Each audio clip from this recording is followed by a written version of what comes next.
왜 이렇게 몰려서 개봉하는 건지 하는 불만도 있지만 백설공주와 스트리밍으로 상처받은 마음을 치유할 수 있게 고독한 미식가 플로우라는 훌륭한 힐링 영화들이 같은 주에 몰려서 개봉한 게 아닌가 그런 생각도 들고 있습니다.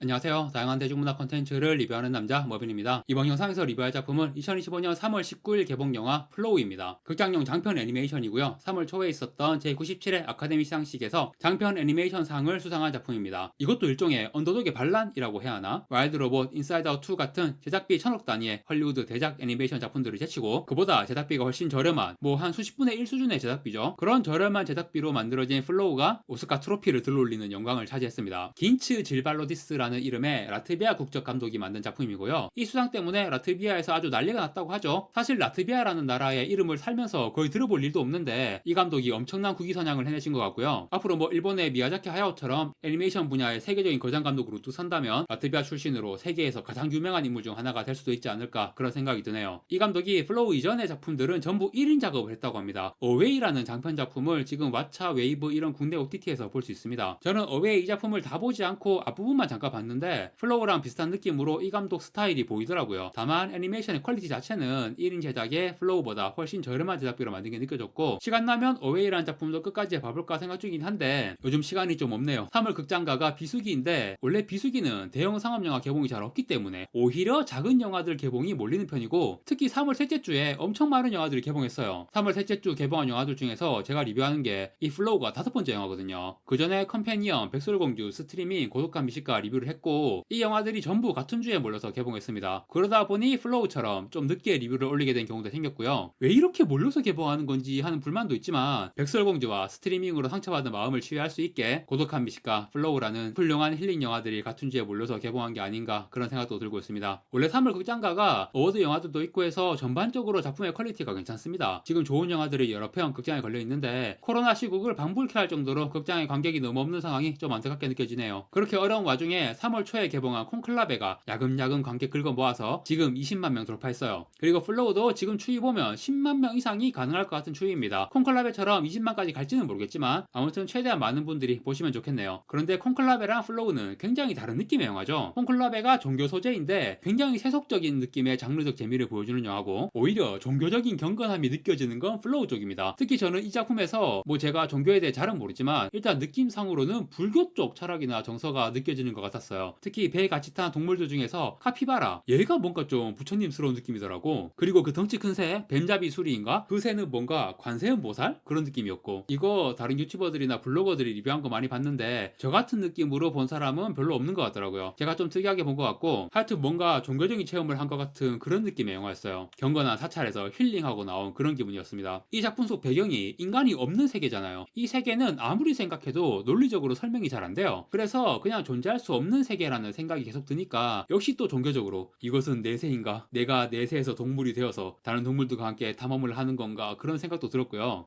제가 스팀에서 재미있게 했던 게임 중에서 스피릿 페어러라는 게임이 있거든요. 그 게임이랑 되게 비슷한 느낌이었어요. 그 게임도 2인용으로 하면 인간이랑 고양이 캐릭터를 플레이어 한 명씩 각각 조작해서 진행하는 게임이거든요. 이 게임도 내세라고 해야 하나? 죽은 영혼들이 머무는 공간, 그런 광활한 세계가 있어요. 거기를 배경으로 여러 영혼들을 수집해서 성불시키는 그런 내용의 게임인데 플로우랑 똑같이 배 타고 다니면서 멋진 풍경도 보고 다양한 환상적인 체험들도 하면서 진행하는 느낌이 플로우랑 굉장히 비슷합니다. 그리고 애초에 그걸 떠나서 이 플로우란 작품 자체가 스토리텔링 방식이 되게 게임 같았습니다. 영화를 보는 것 같지 않았어요. 방금 언급한 스피릿 페어러나 스트레이라는 고양이 조작하는 게임도 있고 요즘 그래픽 괜찮은 오픈월드 게임 해보면 게임하다가 멋진 풍경 같은 거 나오고 해서 시점 변경해가면서 멍하니 구경하기도 하거든요. 플로우에서 되게 멋진 풍경 같은 거 나올 때 그거를 감탄하면서 보고 있는 기분이 진짜 게임하다가 그런 식으로 게임 진행다 멈춰놓고 구경하고 있는 그런 기분도 들었습니다. 진짜 되게 독특한 영화예요. 우리가 길들여진 영화를 본다는 느낌에서 굉장히 벗어나 있는 감각이었고 그런데 그게 일반적으로 재미있는 영화를 본다는 그 감각하고는 너무 다르니까 다른 분들이 지금 플로우 리뷰하시는 거 보면 와 진짜 끝내준다 최고다 다들 이렇게 평가하고 있거든요. 그런데 저는 물론 이 작품이 굉장히 좋긴 한데 그 좋은 감정을 어떻게 표현해야 할지 좀 갈피를 못 잡겠습니다. 누군가 저한테 플로우 이거 어느 정도로 재밌어? 어느 정도로 괜찮아? 라는 질문을 하면 전혀 답을 할 수 없는 느낌. 저는 리뷰하면서 별점 매기거나 그러진 않지만 만약 매긴다 이긴다고 하더라도 이 영화는 별점 몇 개를 줘야 할지도 전혀 생각을 못 하겠고요. 그리고 나중에 뭐 올해 주관적인 최고의 영화 순위 이런 콘텐츠를 한다고 했을 때 이 영화를 높은 순위에 넣고 싶은 마음은 생길 텐데 구체적으로 순위 쭉 나열하면서 어떤 영화보다 낫다? 어떤 영화보다 못하다? 그런 식으로 비교하는 것도 되게 힘들 것 같아요. 뭐랄까 진짜 좀 되게 신기한 경험이었습니다. 일단 가장 이질적으로 느낀 부분은 역시 대사가 없는 영화라는 점이겠죠. 인간 캐릭터가 없이 동물들만 나오는 애니메이션 또는 실사 영화라도 보통 동물 캐릭터들이 말을 하잖아요. 아예 사람처럼 입을 움직이면서 말하기도 하고 아니면 입은 가만히 있는데 뭔가 텔레파시 하는 것처럼 마음의 소리가 들리기도 하고. 그런데 이 영화는 대사가 전혀 없다. 그리고 이 애니메이션 동물 캐릭터들이 진짜 동물처럼 행동한다. 특히 개나 고양이, 요즘 반려동물 키우는 분들이 많기 때문에 이 영화에 나오는 개와 고양이의 행동이 정말 사실적이라는 거를 대부분 바로 느낄 수가 있습니다. 그게 이 영화의 재미 포인트이기도 해요. 여러 동물들이 나오지만 특히 주인공이 고양이니까, 고양이야 뭐 유튜브 이런 데서도 가장 조회수 높은 동물 아닙니까? 하는 행동들이 워낙 재밌어서 이 영화에서도 되게 재밌는 장면들이 많이 나오는데, 그 물건 수집하는 여우원숭이가 자기가 모은 물건들 정리한다고 어디에 막 올려놓고 있는데 고양이가 와서 쓱 밑으로 떨어뜨리는 그 장면이 제일 웃겼어요. 이 영화는 기본적으로 뭔가 복잡한 스토리 전개나 그런 게 없기 때문에 스토리 요약하면 그냥 고양이 생존기예요. 사실상 그게 다잖아. 자연에서 살아남기. 그런데 굉장히 독특한 자연이죠. 엄청난 수위의 홍수가 주기적으로 일어나는, 그런데 이 홍수가 주기적으로 일어난다는 거는 영화의 후반부에 가야 알 수 있는 사실입니다. 이거는 말하자면 스포일러입니다. 그런데 이것도 정확하진 않은 것 같은데 이 작품 속에 세상이 묘사되는 걸 보면 홍수가 주기적으로 나는 세상이 맞는 것 같아요. 이런 홍수를 몇 번 경험해 본 것 같이 행동하는 동물들이 있거든요. 동물들이 배를 조종할 줄 아는 게, 사실 그런 설명을 굳이 하려고 노력하는 게 무의미한 영화이긴 하지만 그냥 대놓고 판타지 장면도 나오니까요. 아무튼 이런 말도 안 되는 규모의 홍수가 주기적으로 일어나는 세계에서 나름 적응하고 살아가는 동물들이라는 이상이었고, 그리고 그런 세계관인 게 인간들이 이 세계에 더 이상 존재하지 않는 이유겠죠. 옛날에는 안 그랬는데 어떤 이유 때문에 그런 세상이 되어버렸고 도대체 무슨 일이 벌어졌길래 이런 세상이 된 거야? 를 굳이 생각할 필요는 없는 것 같습니다. 그냥 그런 세상인 거고, 아무튼 그래서 이 영화는 설정이나 내용을 쫓아가는데 크게 집중을 하거나 생각을 많이 하지 않게 되니까 그 책 제목 중에 이런 게 있었죠. 멈추면 비로소 보이는 것들인가? 물론 이 책을 쓴 저자는 여러 가지 논란이 있고 제가 뭐 이 책을 읽지도 않아서 어떤 내용인지도 모르지만 책 제목 자체는 뭔가 기억에 좀 남는 문장인 것 같아요. 사실 멋진 자연 풍경이라든가 귀여운 동물들이 나오는 영화는 많이 봤습니다. 그런데 이 플로우라는 영화는 대사도 없고 깊게 이해하고 따라가야 하는 복잡한 플롯도 없고, 그러니까 정말 비로소 그런 것들이 제대로 보이는 느낌이랄까? 아름다운 자연 풍경과 동물, 생명의 모습들, 이 애니메이션이 묘사하는 모든 요소들이 정말 온전하게 흡수가 되는 그런 느낌이었어요. 그런데 이 영화 내용이 좀 난해하다라는 그런 반응도 있더라고요. 일단 세계관 배경이 논리적으로 잘 설명이 안 되기도 하고 엄청 사실적인 자연과 생물의 묘사를 보여주면서도 뜬금 엄청 판타지스러운 장면이 나오기도 하고, 뭐 당연한 얘기지만 정말 많은 은유가 있습니다. 캐릭터와 장면들에서 많은 은유들을 담고 있는데 그래도 뭐 연대, 성장, 다양성 이런 가장 핵심적인 메시지는 굉장히 선명하게 보이는 편이고요. 딱히 난해하다는 느낌을 받을 필요는 없을 것 같아요. 어차피 감상의 정답이란 없는 거고, 특히 이렇게 뭔가 난해해 보이는 영화일수록 개개인이 각각 다르게 느끼는 감상들이 다 중요하다고 생각을 하거든요. 저처럼 진짜 종교적인 경건함을 느끼고 사찰에 다녀온 것처럼 힐링하고 왔다는 기분으로 극장을 나와도 괜찮은 거고요. 생각을 많이 할수록 오히려 이 영화가 주는 것들을 온전히 소화하지 못할 수 있으니까 깊게 생각하지 않고 이 영화 플로우가 선사하는 시청각적 체험에 정신과 감각을 맡기면 되는 것 같습니다. 그리고 이런 생각이 든 것 자체가 되게 신기한데, 이 영화 보면서 3D 마렵다 라는 생각도 드는 거예요. 예전에 아바타 1편 나왔을 때 앞으로 3D가 대세다 이러면서 3D 영화들도 엄청 많이 나오고 그랬잖아요. 지금은 아바타 시리즈 말고는 3D로 개봉하는 영화가 거의 없죠. 3D 안경이 너무 불편하고 3D로 개봉하는 영화들 중에서 실망스러운 퀄리티의 작품들이 많았고, 그런데 플로우란 영화를 볼 때는 이런 영화가 정말 3D에 적합한 영화가 아닌가, 담아볼 필요가 없는 것도 큰 장점이고, 자연과 생명에 대한 역동적인 묘사들 3D로 보면 정말 환상적일 것 같다 하는 생각이 계속 들었어요. 정말 강렬하고 독특하고 굉장한 작품이다. 사실 볼 때는 그냥 멍하게 봤는데 시간이 지날수록 더